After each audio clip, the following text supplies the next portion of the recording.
Guys, tadyaha, kumusta? So, ang cute ng mga ng mga keychain.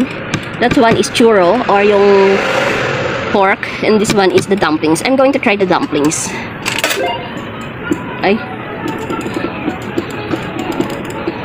We need to get the right angle of the claw. So we can get this one. Oh, I got it! First try! Oh! Meron sa ilalim. So nakakuha ko ng isa, pero doon sa claw is merong isa. Siguro hindi niya kinuha yung price. So I got two. Bonus yung isa kasi merong naandoon sa loob. Siguro hindi kinuha nung nakakuha.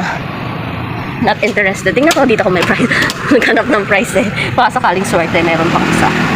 So that's it. Dumplings.